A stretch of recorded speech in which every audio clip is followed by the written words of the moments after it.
A massive fragment from an Iranian warhead has slammed into the area around Jericho, leaving a trail of destruction and sending shockwaves through local communities. The warhead fragment tore into parts of the West Bank, while simultaneous waves of projectiles rained down toward Israel, heightening fears of a broader, escalating conflict. Explosions have rocked central Israel after Iranian missiles managed to breach Israeli defenses, rattling residents and triggering emergency responses across the region. Iran has issued a stark warning that America will pay a price as the missile exchanges erupt and Israel trembles under the impact of the strikes. Iran released dramatic footage showing missiles pounding targets in Israel during a third wave of attacks, a move clearly intended to demonstrate both intent and capability. The Islamic Revolutionary Guard Corps has warned Israel that it is playing a dangerous game after a strike on Haifa, suggesting that further and harsher responses could follow. IRGC missiles struck Haifa in retaliation for an earlier attack on an Iranian facility, marking a direct and serious escalation in hostilities between the two sides. Amid the unfolding strikes, Houthi forces have issued warnings targeting Israeli maritime navigation in the Red Sea, threatening to expand the theater of conflict to critical shipping lanes. Yemen has fired on Israeli targets while concurrent Iranian attacks push the wider Middle East perilously close to the brink of a larger, region-wide war. In line with confronting the American and Zionist aggression against the axis of jihad and resistance in Iran, Palestine, Lebanon, Iraq, and Yemen, and in rejection of the Zionist project seeking to establish what is so-called Greater Israel under the name of the New Middle East, and in our endeavor to break the unjust and oppressive siege imposed by the American enemy on our people and the free and gay peoples of the Axis in Lebanon, Gaza, and Iran, and based on the principle of unified front and confronting enemies, and in response to the Zionist aggression against Lebanon, Iran, and Gaza, the Yemeni armed forces launch a missile barrage targeting sensitive Israeli enemy targets in the occupied Haifa region. The missile strikes achieved their objectives with precision, and in this context, the armed forces affirm the following. First, we declare a complete and total ban on Israeli maritime navigation in the Red Sea, and we consider all enemy movements to be legitimate military targets for our armed forces from the moment this statement is issued. Second, we affirm that we will respond to escalation with escalation, and our military operations will intensify in accordance to the field developments, the battle, and in conjunction with the axis of jihad and resistance. Third, we affirm the right of our people and the peoples of our free nation to confront the American-Israeli aggression. We will not stand idly by in the face of the unjust siege imposed on our people and the peoples of the axis of jihad and resistance in Palestine, Gaza, Iran, Lebanon, and Iraq. All the enemy's attempts will fail, Allah's willing, and our operations will continue as long as the aggression and siege against us and the axis of jihad and resistance persist. As tensions reach a breaking point, commentators ask whether this is Iran's moment of truth, while US President Trump has issued a stark do-or-die warning that further raises the stakes. Because what I'm seeing from the Democrats, they're going to have some problems. And by the way, if they don't, if they win, this country is finished. We're in trouble. So I hate to say that you have no choice, but I don't think you have much of a choice.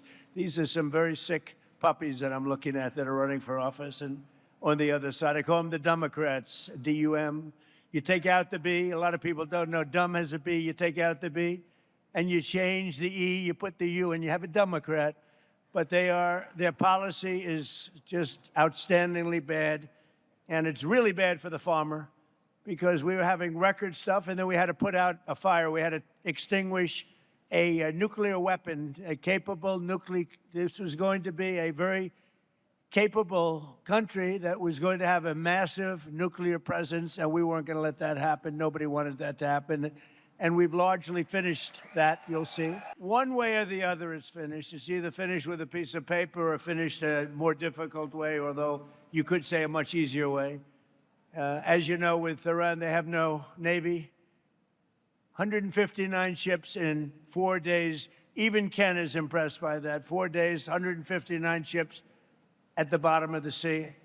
Not that we like that, but that's the way it is. And the blockade is unbelievable. There's never been a blockade like that. The Navy is, we have the greatest military anywhere in the world. There's never been a military like it. And that's why the midterms are coming up. And I hope you people are really spiritized because we're at a point, we're going to come out of Iran very quickly and it's going to be very strong, one way or the other, whether it's a piece of paper or the very tough way, okay?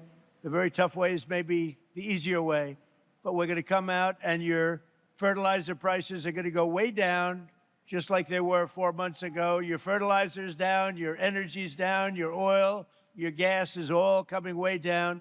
And frankly, I thought it would go much higher than it did. I thought, frankly, that gasoline would be much higher than it was. I was in Iowa, another place I like a lot, and it was just before we started the excursion to Iran, and we passed gas stations. It was $1.85 a gallon, and we're going to get them down to those numbers again very quickly. But as they say in the farming business, we had to take care of business.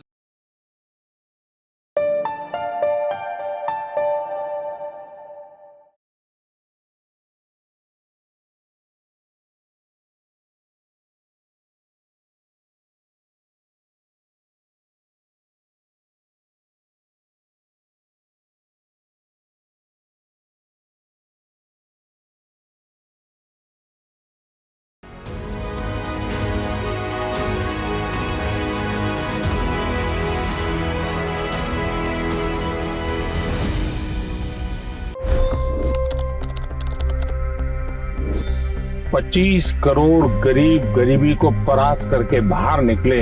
For the good of our nation, let's work together and let's truly make America great again.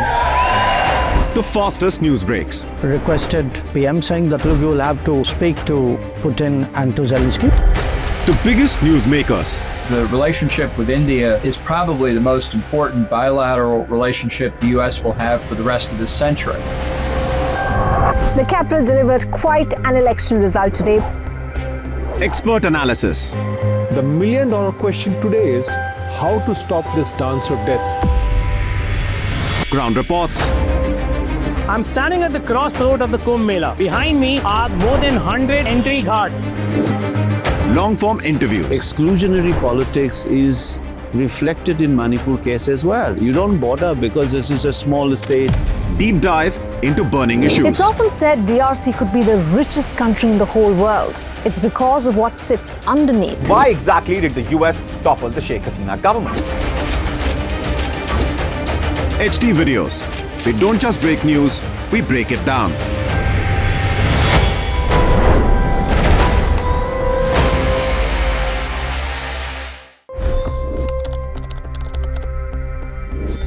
$25 crore गरीब गरीबी को परास्त करके बाहर निकले। For the good of our nation, let's work together and let's truly make America great again. The fastest news breaks. Requested PM saying that you will have to speak to Putin and to Zelensky. The biggest newsmakers. The relationship with India is probably the most important bilateral relationship the U.S. will have for the rest of this century. The capital delivered quite an election result today. Expert analysis. The million-dollar question today is how to stop this dance of death. Ground reports. I'm standing at the crossroad of the Kumbh Mela. Behind me are more than 100 entry guards.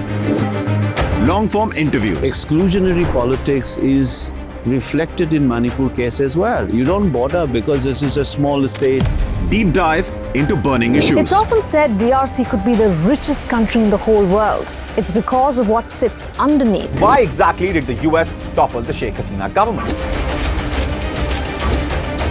HD videos. We don't just break news, we break it down.